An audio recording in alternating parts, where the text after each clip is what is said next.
Tuvimos que madrugar para ir a un debate con un tal Tadeo. Después véanlo porque está muy interesante, porque ahí se pueden poner en evidencia y en contraste las posturas que nosotros tenemos y las posturas que tienen sujetos como él. Por ejemplo, ellos son los militantes de la diversidad, de la tolerancia, etcétera, y este sujeto en cámara defendió y aplaudió, por ejemplo, que en el día de ayer a nosotros se nos haya prohibido dar una conferencia en la universidad. O sea, está a favor de la pluralidad de ideas, de la diversidad, etcétera, etcétera, pero no es que lo decimos nosotros. Cuando nosotros sostenemos que ellos son autoritarios, intolerantes, prepotentes, etcétera, no es un invento. Eso está en el libro de punta a punta, pero un ejemplo de Durango, uno de los principales referentes de esta tendencia erótica, sexual, política, cultural, celebró que nos hayan censurado. No solamente lo celebró, sino que además él actuó para que eso así sea. Él y otros de sus análogos hicieron el lobby suficiente para que en la universidad nosotros no podamos exponer. Con el agravante de que a nosotros no nos censuran. Apretás un botón y ves una conferencia en internet. Tampoco censuran el libro. En realidad, ¿a quién están censurando? A los estudiantes de la universidad que no tienen la posibilidad de escuchar una voz alternativa. Son ellos los que le dicen a los estudiantes, al público o al lector qué hay que leer, qué no hay que leer, qué hay que escuchar, etc. Ellos, los que se dicen militantes de la diversidad. Agustín señaló que estamos viviendo una guerra cultural, una guerra...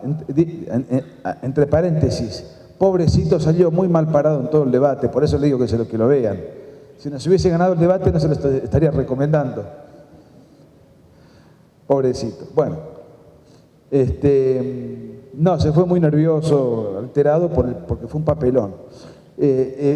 Más allá de ese asunto, el debate iba a ser entre equivalentes, es decir, íbamos a tener una mesa redonda entre gente que piensa como él y nosotros. Pero de los que piensan como él, uno solo se animó a debatir, que fue él. O sea que en su favor voy a decir que por lo menos fue a la cancha, a hacer un papelón, pero se animó a ir. Los otros no se animaron a ir, estaban afuera del estudio. Estaba con 4 gays congéneres indignados. Bueno, lo dijo Agustín, estamos viviendo una guerra cultural, una guerra que es indolora, una guerra que tiene otras características, el ejemplo de la rana pone de manifiesto eso. Y para tratar de hacer una revolución cultural lo que hay que hacer, entre otras cosas, es alterar la percepción de la realidad, de las palabras. Nosotros estamos de giras extenuantes, muy largas, sumamente largas. Ahora en México un mes, pero ya venimos de otra gira que duró un mes en Colombia, República Dominicana y Uruguay. Recorrer todos esos 3 países nos llevó un mes, México es más grande, fue una gira más intensa y así sucesivamente. Así que es realmente muy bravo, muy estresante. Y estamos mucho tiempo fuera de casa y entonces uno cambia los usos horarios, cambia la temperatura, cambia la comida y uno se enferma, a mí me pasa. Entonces yo traigo siempre 2 valijas, una con la ropa y otra con los medicamentos. De hecho ahora estoy congestionado, porque las temperaturas, los aire acondicionados, todo eso te va resintiendo. Entonces cada vez que estoy en Argentina, que es poco, voy a ver a mi clínico para hacerme un chequeo. Y bueno, y ya tengo una familiaridad con mi médico y hablamos, ¿no? Y bueno, me pregunta qué estamos haciendo, qué estoy haciendo, y hablábamos del tema del género. Y le digo, ¿qué ocurriría si yo lo vengo a ver a usted para decirle que me autopercibo sin mi brazo izquierdo? Que mi brazo izquierdo no va con mi identidad, no me identifica, no me representa. Vengo a verlo a usted como clínico para que usted me dé la orden ante el cirujano para que me corten el brazo izquierdo. ¿Usted qué diría? ¿Me mandaría al cirujano? No, me dio al psiquiatra. ¿Quién dijo el psiquiatra? El psiquiatra. Pero ¿por qué me mandaría al psiquiatra? ¿Me está discriminando? Cuando le viene a ver una persona diciéndose que no se percibe, no se identifica con sus genitales y quiere que le corten los genitales, ¿usted lo manda al psiquiatra también? ¿Porque tiene un desorden psiquiátrico esa persona? ¿O lo manda al cirujano? ¿Qué es lo que hace usted?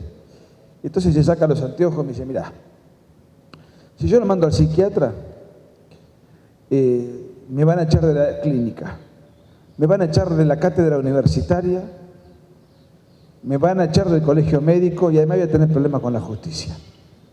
Entre muchas de las libertades que vulnera la ideología de género está la libertad científica también.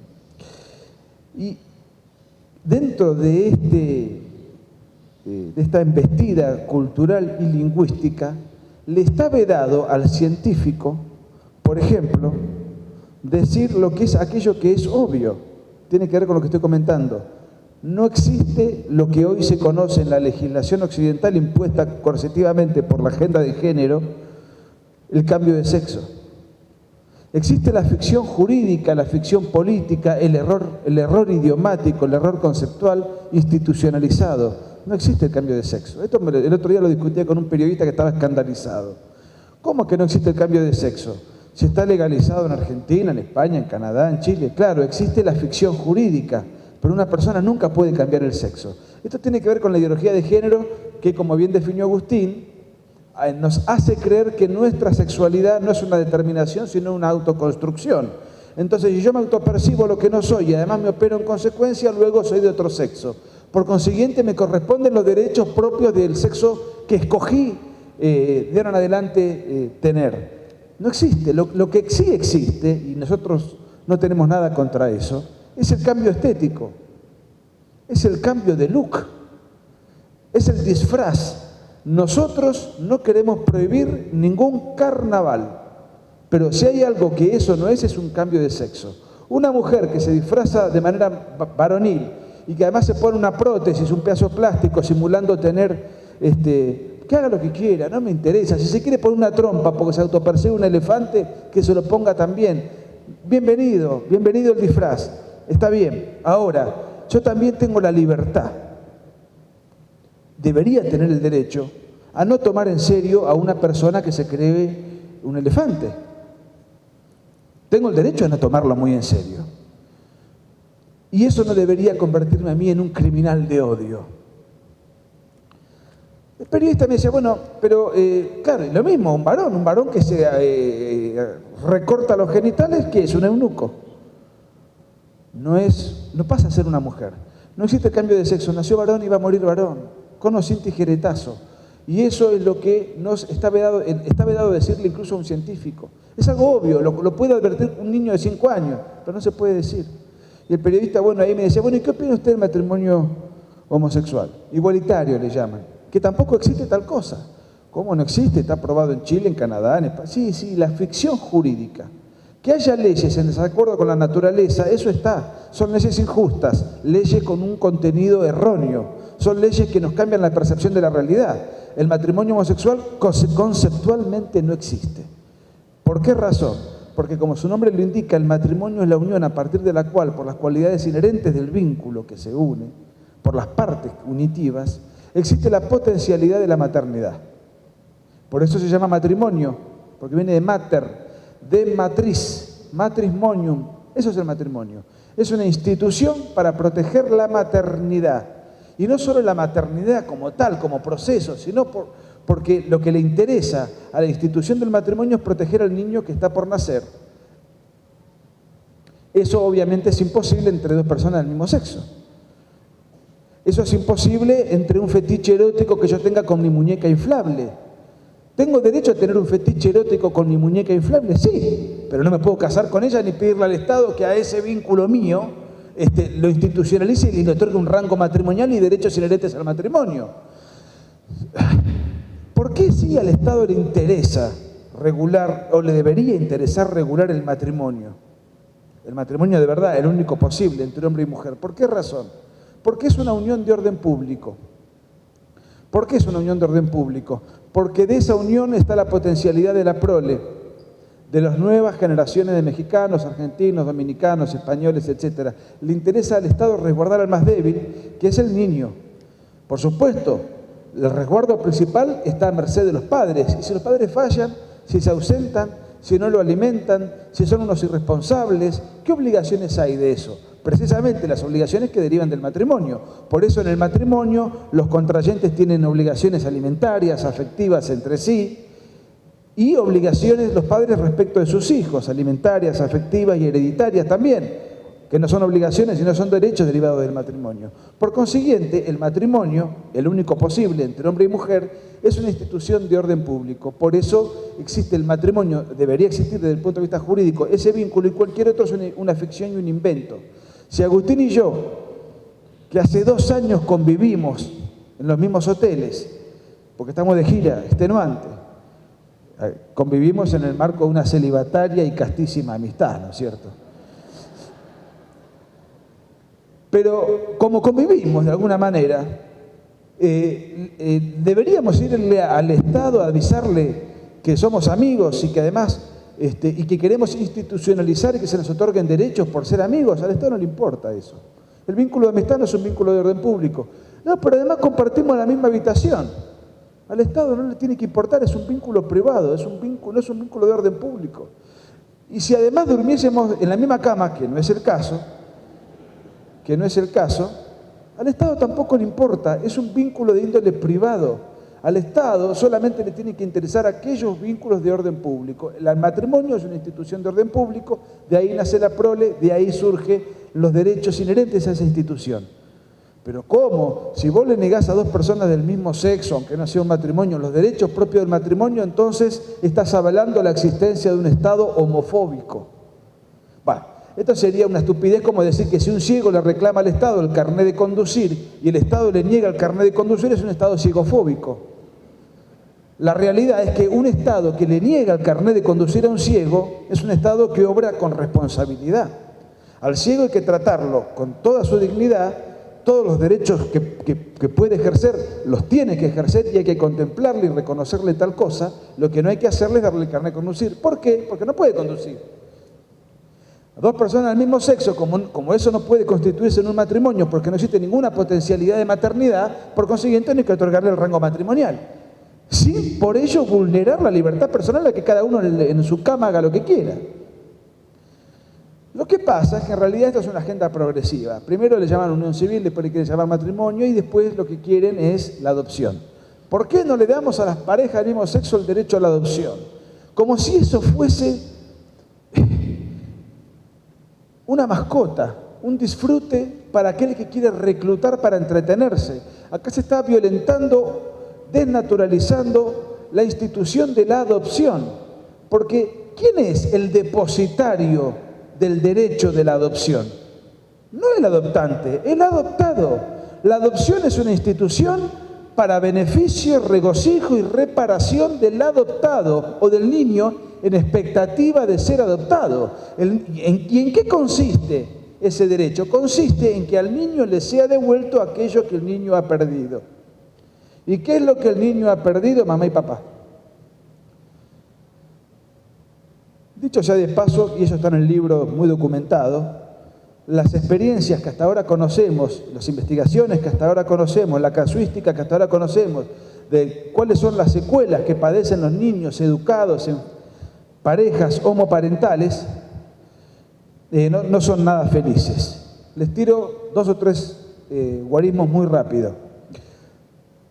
Los niños educados en parejas heterosexuales, del 100% de esos niños, existe una posibilidad del 1,6% de que esos niños en la adolescencia o ya en la adultez tengan tendencia homosexual. Es el 1,6%. Datos del Ministerio de Salud de Estados Unidos. Es el 1,6%. Pero los niños educados o criados en parejas homoparentales, la posibilidad de tendencia homosexual no es del 1,6%, es del 35%. Del 35%. Sin contar la tendencia al suicidio, a la depresión, a las drogas. O sea, no es gratis usar a los niños como mascotas para experimentos llevados a cabo como consecuencia del lobby que hacen sectores sexualmente sindicalizados que pretenden hacer experimentos con los niños, subvirtiendo el derecho de adopción. No existe matrimonio homosexual, no existe cambio de sexo. Entonces, si yo estoy negando eso, ¿qué soy? Homofóbico. Pero tampoco existe la homofobia. Ese es un invento político de carácter peyorativo inventado por el lobby para tratar de desacreditar a todo aquel que se opone a lo que ellos sostienen. ¿Qué sería la homofobia? La homofobia sería una fobia a la homosexualidad. ¿Y qué es una fobia? Es un trastorno mental, es un desorden psiquiátrico. Las fobias están clasificadas en los manuales de psiquiatría.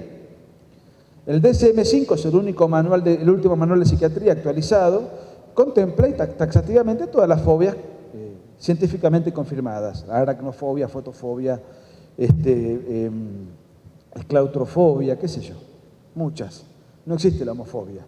Es una palabra inventada por el lobby para tratar de desacreditar a todo aquel que emite una opinión en desacuerdo con ellos.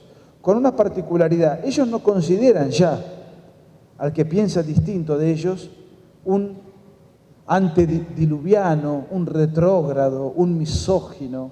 No, lo consideran ya un fóbico. Consideran al que piensa distinto de ellos un enfermo mental. Entonces fíjense que además la palabra homofobia tiene la función de patologizar al que piensa distinto. Fíjense que el lobby de género, ¿qué hace? Patologiza al que piensa distinto. ¿Y quiénes son los que patologizan al que piensa distinto? Los que se dicen militantes de la diversidad, que no toleran ninguna manifestación que sea diversa a la de ellos, no toleran ninguna reflexión diversa a la de ellos. Pero además, otro de los fraudes es que es falso que ellos sean militantes de la diversidad. Un militante de la diversidad, sería, en el plano que estamos hablando, sería aquel que milite en aras de la familia natural o tradicional, o sea, del hombre y la mujer. ¿Por qué? Porque el hombre y la mujer es una unión, la unión entre el hombre y la mujer es una unión en la diversidad. Porque el hombre y la mujer son diversos, son distintos, son dos realidades diferentes, desde todo punto de vista, físicamente, psicológicamente, emocionalmente, etcétera, etcétera. Genitalmente, son dos realidades diversas. Esa es una unión en la diversidad. En cambio, precisamente de lo que carece un vínculo de tipo homosexual es de lo que carece de diversidad. No es una unión en la diversidad, es una unión de tipo redundante, equivalente, imitativa y repetitiva. No hay diversidad. Hasta en eso mienten a la hora de presentarse ante la opinión pública. En este momento en Argentina estamos transitando, nos enteramos por los diarios en los pocos ratos que tenemos, porque realmente las giras son abrumadoras. Mañana tenemos que viajar. ¿No? ¿A dónde viajamos mañana? Todos los días en una ciudad distinta. Culiacán. Mañana vamos a Culiacán. Y en el poco espacio que tenemos vemos cómo va la evolución del debate sobre el aborto en Argentina, para un aborto integral, o sea, que cada uno aborte cuando quiera, como quiera, sin tener que andar justificando nada, ni excepciones, ni nada. Y claro, los aborteros, los abortistas, los voceros, que son todo es parte integrante de la misma agenda de género, ¿qué es lo que nos dice? Primero mienten con la definición que nos dan del aborto. Dicen que el aborto es la interrupción del embarazo, lo cual constituye una deliberada falsedad. Vamos por partes. ¿Qué es la interrupción? Es el cese transitorio de un proceso para su posterior reanudación. Escuchen bien, es el cese transitorio de un proceso para su posterior reanudación. ¿Cuándo juega México con Alemania? ¿Cómo que no saben? Yo estaría desesperado si se juega con Alemania. El 17, muy bien. Se empieza el partido, los hinchas mexicanos antes de empezar de ir a la cancha toman mucho tequila y los alemanes mucha cerveza y se agarran a piñas en medio del partido. A las trompadas, no sé cómo le llaman acá. Una gresca, una batahola, un incidente físico, una violencia futbolística. El árbitro, el referí, porque acá las piñas son el ananá que comemos nosotros. Entonces el referí dice, bueno, voy a interrumpir el partido. Interrumpo el partido 10 minutos, 15 minutos hasta que la policía ponga orden. Luego reanudo el partido. Eso es la interrupción. Tengo ganas de hacer pis, me voy al baño. Tengo dos opciones. Una es la que sugirió Agustín, hacer pis de parado. Tardo 1 minuto. Si hago pis de sentado, tardo 5 porque mojo la tabla. Vuelvo, reanudo la charla, la interrumpí 2 minutos, 5 minutos según el caso. Eso es la interrupción. Es el cese transitorio de un proceso para su posterior reanudación. Una vez que se produce el aborto, ¿se reanuda el embarazo? Todo es presentado con falsedad. El aborto lo que genera en el embarazo es el cese definitivo, irreversible, es el final del embarazo. El aborto pone fin al embarazo. ¿Por qué el aborto pone fin al embarazo? Porque el aborto es un homicidio. Y cualquier homicidio, independientemente de cuál sea el rango vital que esté atravesando una persona, pone fin con el ciclo de la vida de manera definitiva e irreversible. ¿Y quién determina que el aborto es un homicidio? Bueno, no lo determina el Papa Francisco, ni la Biblia, ni la Carta de San Pablo a los Corintios, ni la Conferencia Episcopal. Porque cuando nosotros tenemos estos argumentos nos acusan de ser católicos. No, lo determina la ciencia. La ciencia ha determinado, confirmado que la vida humana empieza desde el momento de la concepción. Ahí hay persona humana con un ADN propio, con una carga genética propia, comienza la multiplicación celular y el ciclo vital. Por eso cuando después dicen que es un derecho de la mujer a disponer del cuerpo, también nos están mintiendo. Porque el niño que está en el vientre no es parte constitutiva del cuerpo de la mujer, sino que es un ser humano absolutamente diferenciado de la madre. Y encima, toda esta propuesta, toda esta agenda, financiada desde afuera por el FMI, el Banco Mundial, con una careta de izquierda, es presentada en aras de la salud reproductiva. Es curioso. ¿Qué política de salud es aquella en la cual dos personas ingresan a una clínica, es decir, la mujer con el niño, una vuelve viva a su casa, la madre, y el otro termina arrojado en un tacho de basura, envuelto en una bolsa como residuo patológico? Eso es una política de salud. Entran dos personas vivas, al hospital te mata una, la otra vuelve a la casa. Eso no puede ser nunca una política de salud, y muchísimo menos, como le llaman eufemísticamente y mentirosamente, una política de salud reproductiva, porque lo que quieren es anular la reproductividad. En todo caso es una política no de salud, pero es una política antirreproductiva. Nada en la agenda de género se corresponde con la verdad objetiva, ni con la ciencia, ni nada. Por eso le decimos que es una ideología. Y es una ideología además en desacuerdo con la ciencia. Y es una ideología en desacuerdo con la dignidad humana. Y es una ideología en desacuerdo con la libertad. La izquierda ya perdió el siglo pasado muchos combates. Dominaron el mundo durante un siglo entero, en algunos casos. Dominaron medio planeta. El 50% de la población estuvo bajo el yugo de los gobiernos comunistas. Impusieron guerrillas para que en toda América Latina haya baños de sangre, terrorismo, violencia política, el Che Guevara en Bolivia, los montoneros en Argentina, los tupamaros en Uruguay, Sendero Luminoso en Perú, la FARC en Colombia. Querían tomar el poder del Estado por la vía de la violencia militarista. ¿Qué quiere decir esto? Ellos querían tomar el poder del Estado haciendo una revolución armada. ¿Cuál era el gran enemigo de la izquierda de entonces al cual ellos se tenían que enfrentar? Se tenían que enfrentar a las Fuerzas Armadas de cada país, de cada nación. ¿Por qué? Porque las Fuerzas Armadas son el brazo constituido, armado, que tiene la función y la misión de defender al orden constituido ante una agresión interna o externa. Entonces el gran enemigo de las izquierdas fueron las Fuerzas Armadas. Pero como ahora la revolución es cultural, indolora, entonces ya no importa el asunto militar, no son sus enemigos los militares. ¿Cuál es el gran enemigo de la izquierda? La tradición cultural de un país. Porque si yo quiero hacer una revolución cultural, o sea, cambiar todos los paradigmas culturales de una civilización, mi enemigo son todos los valores, usos, costumbres, hábitos que esa civilización ha ido consolidando con el correr del tiempo y que ha sido transmitida de generación en generación. Entonces mi gran enemigo es la tradición. ¿Y cuál es nuestra tradición? Nuestra tradición es occidental y cristiana. Y cuando decimos que es occidental y cristiana, no lo digo en términos metafísicos, ni bíblicos, ni religiosos. Digo, nuestros valores son cristianos. Nuestra cultura está atravesada por la cristiandad. Independientemente de que uno crea en Dios o no, y nosotros somos creyentes, pero aunque no lo fuéramos, igual tendríamos valores cristianos, como cualquier persona que no cree en Dios y vive en Occidente y es cristiano culturalmente. ¿A qué me refiero? Cualquier persona, aunque no vaya a misa, sabe que robar está mal. Va a coincidir en que robar está mal. Va a coincidir en que no hay que robar bienes ajenos. Va a coincidir en que mentir está mal. Va a coincidir en que matar está mal. Va a ver con buenos ojos honrar al padre y a la madre. Va a considerar y va a reconocer que no es de caballero andar mirándole la mujer al prójimo. Va a tener valores cristianos, aunque no crea en Dios. Como esos valores son los nuestros, los de nuestra civilización, la izquierda quiere atacar esos valores.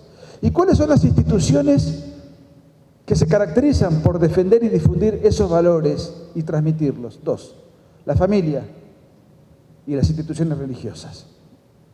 A la familia la quieren reventar por medio de la ideología de género a través de un montón de características que están en el libro muy detalladas y no me puedo extender. Y bastante de eso adelantó Agustín con la promoción de incestos, abortos, guerra de sexos, todo lo que tenga como pretensión alterar el orden del núcleo familiar y de los vínculos entre hombre y mujer y de los vínculos entre los padres con los hijos.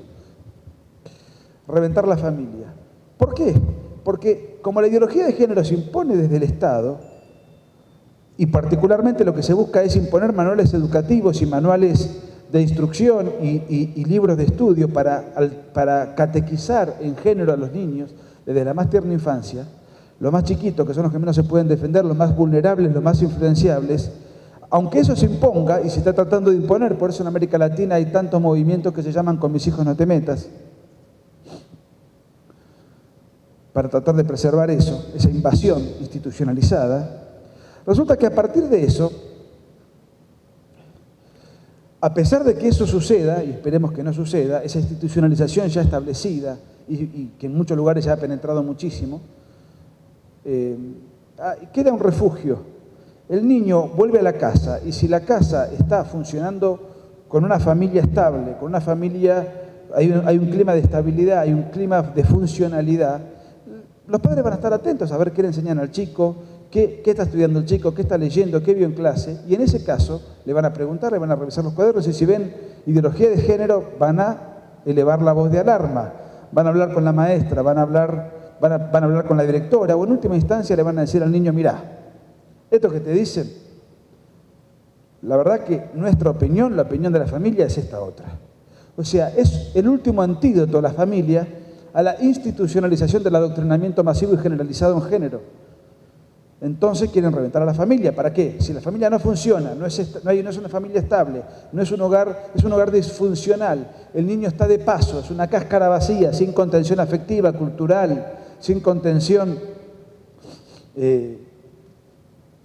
educativa, en ese caso el niño es un esclavo del sistema y el sistema va construyendo títeres, institucionalizamos la ideología de género del Estado, reventamos la familia como antídoto y vamos fabricando generaciones y generaciones de mexicanos o de argentinos o dominicanos mentalizados con esta idea revolucionaria. Entonces hay que reventar a la familia. Y el punto 2 es reventar las instituciones religiosas. ¿Por qué? Porque hace 2000 años que difunden y defienden los valores que ellos quieren aplastar para imponer su revolución cultural. Y esto con prescindencia de la existencia o no de Dios, con prescindencia de la fe o de la Biblia. Por eso tengo acá un pequeño PowerPoint para la parte final, para que vayamos compartiendo una serie de imágenes y las vamos conversando, que me parecen reveladoras, porque ponen de manifiesto el verdadero propósito de los ideólogos de género, que no es el derecho de la mujer, no son los derechos de los travestis, no. Es atacar la civilización occidental y cristiana por sobre todas las cosas, su modo de vida. A ver esto, ¿cómo es?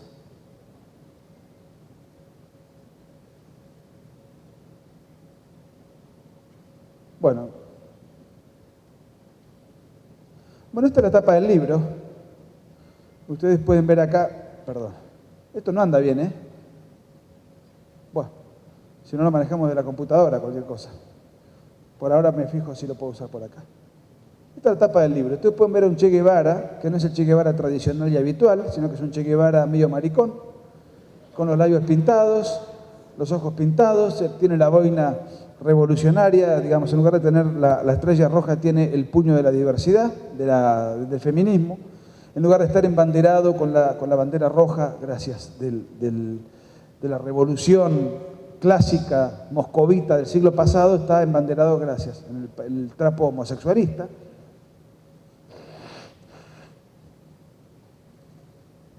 Bueno, ¿por qué razón elegimos esta tapa? ¿Es una caricatura? ¿Es una burla? No. Esto es lo que sucede en las marchas de género. Las marchas de género van al compás en sus peregrinaciones, de la bandera multicolor y de la bandera de Guevara. Ahora bien, esto encierra una extraña contradicción. Cuando Fidel Castro hace la revolución en Cuba en 1959, Lo primero que hizo fue ordenarle a su fusilador subalterno, Ernesto Guevara, a que diseñe una serie de campos de concentración para castigo y reeducación de homosexuales. El primero fue confeccionado en la península de Guanacavives. Esto no era algo propio de Guevara, ni de Cuba, ni de Castro. Esto es algo propio de la izquierda. En la Unión Soviética la homosexualidad era castigada con el delito de sodomía, artículo 121 del Código Penal soviético, el delito de sodomía que contemplaba la pena de 5 años de trabajo forzado en los campos de concentración de la Siberia. Delito recién que fue derogado en 1993. Y en el otro gran bloque comunista de la época, China, la sodomía era castigada hasta 1997 con el delito con la pena de castración. Y en caso de reincidencia, ejecución sumaria. O sea que el mismo sector que durante medio siglo durante todo el siglo pasado, dominó medio planeta. A la mujer no le dio ningún papel protagónico. A la mujer la marginó, la postergó. Nunca una mujer dirigió un país comunista, nunca una mujer dirigió un partido comunista, nunca una mujer dirigió una nomenclatura, nunca una mujer tuvo un papel preponderante en ninguno de estos países. La mujer tenía un papel subalterno y la homosexualidad era criminalizada en vergonzosos campos de concentración. 20, 25 años después, los mismos sectores que tuvieron el poder absoluto ahora se presentan ante la opinión pública como los abanderados de la emancipación femenina y como los abanderados de los derechos travestis. Esta es la tapa del libro, una marcha homosexual con el Che Guevara como estandarte. Fíjense la contradicción. Religión es fraude, la única iglesia que ilumina es la que arde, es un grafiti arquetípico de la España actual. Educación laica, aborto libre, las pandillas lesbos, feministas, etcétera, arrasan con las capillas, con las catedrales, con los oratorios en Europa. Este es un cura procesado por citar un pasaje bíblico que cuestiona la agenda de género.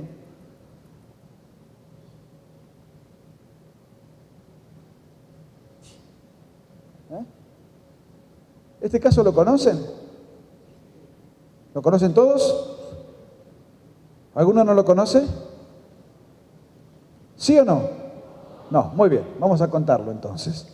Este es el pastor Soto, esto es Chile. Resulta que durante el gobierno socialista de Bachelet, la ideología de género se impuso en toda su esplendor. Este pastor evangélico saltó, reaccionó para tratar de enfrentarse a esta embestida y se hizo mediático.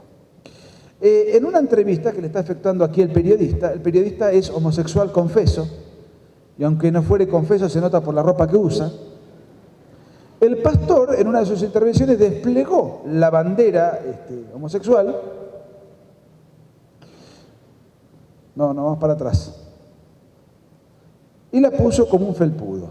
Era un gesto provocador, un gesto pendenciero, punto. Se tuvo que cortar el programa, se tuvo que terminar el programa, un escándalo nacional, toda la farándula chilena solidarizándose con el conductor. La justicia le cayó encima al pastor para criminalizarlo y ponerlo preso, y está pronto a ir preso. El conductor, acongojado, herido en sus sentimientos ante el crimen de odio, la homofobia, la discriminación de lo que fue objeto porque el pastor puso la banderita en el piso, le hizo un juicio multimillonario el conductor al pastor, por crimen de odio, que es la nueva forma de censura que usa la izquierda. Vean.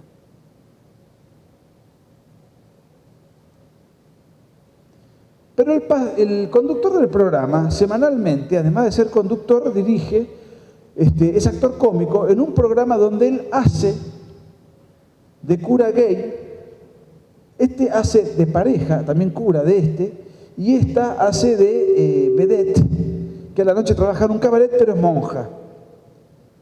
O sea, él está ofendido por lo que hizo el pastor, todo el mundo se solidarizaba, todo el mundo apoyándolo, todo el mundo, y él además criminalizó y le hizo un juicio millonario al pastor, que está pronto a ir preso, insisto, pero él semanalmente se burla de la fe católica, con otros elementos actorales que tiene allí. No una vez, semanalmente.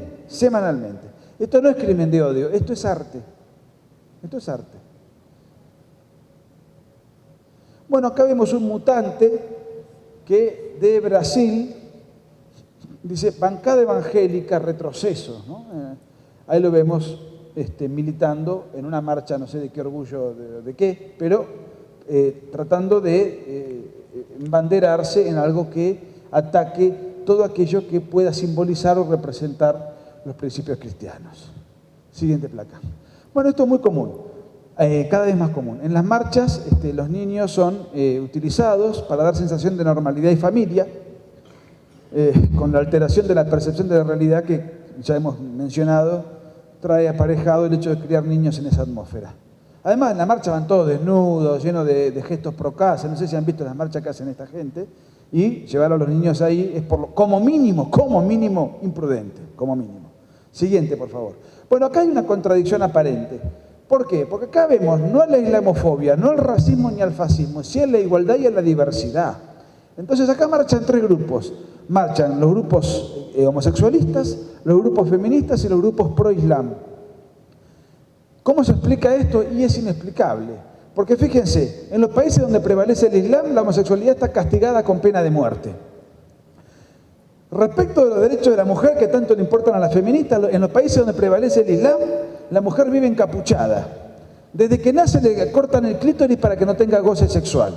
No puede mostrar ni el dedo meñique. No puede heredar, no puede hablar, no puede sufragar. No puede hacer una marcha. Y si encima sospechada de adulterio, la revientan a piedrazos en la plaza pública. Y marchan todos juntos. ¿Cómo se explica esto? Se explica de la siguiente manera. La realidad es que no importa la libertad religiosa del Islam, no importan los derechos de la mujer, ni importan los derechos homosexuales. Acá lo que importa es juntar fuerzas para atacar la civilización occidental y cristiana. Por eso el multiculturalismo islamita hace estragos en Europa y son aliados de la agenda de género, la misma agenda que no podría ni siquiera ser esbozada en los países donde prevalece el Islam. Bueno, esta es una mujer de Argentina, 8 de marzo del 2017, marcha, el Día Internacional de la Mujer, se hizo una marcha, y por supuesto, frente a la iglesia, donde terminan todas las marchas feministas, se disfrazó de la Virgen María, y junto con otras activistas afines, ahí hicieron la parodia de un aborto, para pedir a favor del aborto. ¿Y a quién se está abortando? Esto no es crimen de odio, Esto no es crimen de odio, esto no hiere sentimiento, esto es arte de protesta, arte de protesta. Bueno, dos lesbianas haciendo de monjas en otra de las marchas, siguiente. Bueno, acá una casuística de teólogos, pastores, sacerdotes, cardenales procesados o condenados en Europa por citar pasajes bíblicos en desacuerdo con la agenda de género. Acá vemos una burla al Papa Francisco, mujeres con los pechos al aire, vemos carteles trotskistas, todo para pedir por el aborto. Esta sería la tapa del libro cuando lo saquemos en Indonesia. Siguiente. Y fíjense esto es interesante. Dice, puta pero no tuya, soy libre, yo aborté. Y atrás la catedral. Esto es interesante como dato, la imagen pone de manifiesto algunas conclusiones. La primera a la cual podemos arribar al ver esta imagen es que la mujer, bajo el opresor yugo heteropatriarcal, insensible, sometedor y esclavizante, y come bastante bien. Podríamos confirmar que hambre no pasa a la mujer. ¿Ustedes fueron a alguna marcha feminista alguna vez? Ah, bueno. Yo he ido antes de sacar el libro con Agustín. Había el 8 de marzo del 2016, había una marcha en Buenos Aires y digo, no voy a ir. Voy a ir, quiero ver yo, quiero transitarla. Aparte, en principio, el programa parece atractivo, una marcha donde hay mujeres, yo soy soltero. Me puse perfume, una camisa. Problema de autoestima nunca tuve porque para eso soy argentino. Y digo, voy. Además, yo tengo la certeza absoluta de que todas las mujeres son lindas por naturaleza y por definición. La que no es linda porque tiene lindos ojos, tiene lindos labios, y la que no tiene una linda sonrisa, y la que no tiene lindo pelo, y la que no tiene lindas manos, y la que no tiene una linda figura, y la que no tiene una voz que seduce y agrada. Todas las mujeres tienen algo que las hace particularmente atractivas. En todo caso, está en la habilidad de cada mujer en saber qué es ese algo que la destaca para seducir, para agradar, etc., ¿no? Menos en las marchas feministas. Son feas a propósito. A propósito, no es que son feas porque nacieron feas, no, todas las mujeres nacen lindas. Son feas porque hacen el esfuerzo de serlo. Si la marcha es el día 8 de marzo, desde el 1 de marzo que no se bañan, se están preparando para ir a la marcha. Todo es antiestético, hay un esfuerzo deliberado por desagradar, por desagradar. Nada es atractivo en una marcha feminista. Y yo lo que pretendía era hacer una suerte de paseo sociológico y me encontré haciendo un paseo zoológico. Y después aparte todas las proclamas dicen, es todo a favor del aborto. Todo a favor del aborto. O sea, no es la reivindicación de la mujer, no es la reivindicación o la solidaridad para con la mujer maltratada, no, todo es a favor del aborto. Es marchas deliberadamente expuestas para tratar de matar al más indefenso de todos. Pero yo pensaba en el fondo, ¿no? Así, digamos, en voz alta, ¿por qué les importa tanto a las feministas el tema de la legalización del aborto? ¿Quién les piensa tocar un pelo? Les digo más, en un momento determinado en la marcha vi una columna a lo lejos, vi unas figuras de mujeres muy bien vestidas, muy bien equipadas, glamorosas, recién salidas de la peluquería. Entonces me acerqué entusiasmado y era la columna de los travestis.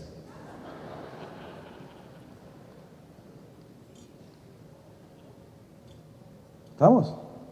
¿Cómo falta? Esta es la Biblia gay. Ahora acá está el padre que nos visita. Esta es la nueva exégesis que hay que interpretar para confundir las escrituras y alterar. Siguiente. Bueno, esto es Venezuela, todos se constituyen en el mismo lugar. Siguiente. El Partido Comunista encabezando una marcha gay después de haber masacrado a 100 millones de personas y haber puesto campos de concentración para homosexuales. Bueno, esta es la catedral de mi ciudad. Esto es donde daba misa Bergoglio antes de ser papa, la catedral de Buenos Aires. Siguiente. Esto es México. Siguiente. Estos son los menores utilizados nuevamente en las marchas. Siguiente. Bueno, esta es una curiosidad de entre las muchas curiosidades que la agenda de género nos ofrece. Dice, Dice, los chicos trans también queremos derecho al aborto. Claro, este muchacho se debe autopercibir embarazado porque no le viene la menstruación. Entonces le pide al Estado, esto le quiero aclarar que no es un caso aislado, ya es constante. Es una constante. Siguiente, por favor. Bueno. Siguiente. Esto es San José de Costa Rica, todas las imágenes tienen la misma estética. Siguiente. Por un movimiento de la diversidad combativo y anticapitalista, o sea, ¿qué tiene que ver los derechos de un supuesto homosexual vilipendiado con combatir el capitalismo? Que alguien me lo explique, o que alguien me cuente otra cosa. ¿En qué país un homosexual ha estado más tranquilo que no sea en un país capitalista? Que me diga cuál. ¿En algún país musulmán? ¿En alguna tribu del África? ¿En los países comunistas? Sería interesante, porque ellos combaten el único sistema que hasta ahora ha reconocido los derechos a la intimidad de la persona. Sería interesante. Los niños utilizados, etcétera. Siguiente. ¿Ustedes creen que este niño que está acá en esta marcha fue solo? ¿Se tomó un Uber? ¿O alguien lo llevó, lo vistió, le tomó la foto, lo preparó, le enseñó la coreografía, le puso la corona, le alquiló el disfraz? Un pervertido lo utiliza como estandarte político al niño, al pobre niño, al pobre niño que está siendo utilizado de una manera infame. Siguiente. Bueno, vamos a la última placa. Tiene que ver con algunas cosas que ya avisoré o adelanté. Ahí tenemos un globo terráqueo. Ahí tenemos... me interesa que se concentren solo en dos colores, el negro y el rojo, el resto no importa. ¿Qué nos dice esos dos colores? Miren, en el año 2018 hay 75 países, el 2018 son 75 los países del mundo que condenan la homosexualidad en el Código Penal, que castigan la homosexualidad en el Código Penal. De esos 75 países, 67 castigan la homosexualidad con pena de cárcel, 8 con pena de muerte. ¿Alguno conoce el nombre de esos países? Seguro que no. Raro, porque el lobby que abunda y que tiene tanta propaganda nunca denuncia a estos países. Algún lobby de género fue a hacer una marcha en alguna embajada de algunos 75 de estos países, acá en México o en cualquier otro lugar de la región, ¿conocen? Alguno fue a protestar contra el embajador representante de esos países. Cuando nos visita el presidente de alguno de esos 75 países, a cada uno de nuestros respectivos países, van a marchar para protestar contra la presencia del presidente, del dictador, del mandatario de alguno de esos países. Ni sabemos cuáles son. Miren, de los países que aplican la pena de muerte les puedo anunciar Sudán, Emiratos Árabes, Arabia Saudí, no me acuerdo si Nigeria, bueno, son 8 países los que están en negro. Los otros 67, los que están en rojo, pena de cárcel. El resto, en todo el resto del globo terráqueo señalado con otros colores, la homosexualidad no está castigada en el Código Penal. ¿Qué tienen en común estos 75 países entre sí? Que en ninguno de estos 75 países ha llegado la cristiandad. ¿Qué tienen en común el resto de los países que estamos acá viendo? Que ahí llegó la cristiandad. En algunos casos, con fuerte presencia del presidente, que es la que le permite a un individuo homosexual vivir su intimidad como le plazca. Pero entonces fíjense que hoy, cuando hay plenitud de derechos, y hablo de derechos, me refiero a la igualdad ante la ley, no a los privilegios de derechos raros que pretenden minorías que hacen lobby. La ideología no genera derechos, el lobby no genera derechos. Lo importante es que en un país haya igualdad ante la ley, punto. De eso se trata. Todo lo demás es ingeniería social. Pero me quiero quedar con esto. Cuando nos vengan a hablar de diversidad, tolerancia, inclusión, etcétera, desconfiemos. O son mentirosos o son ignorantes.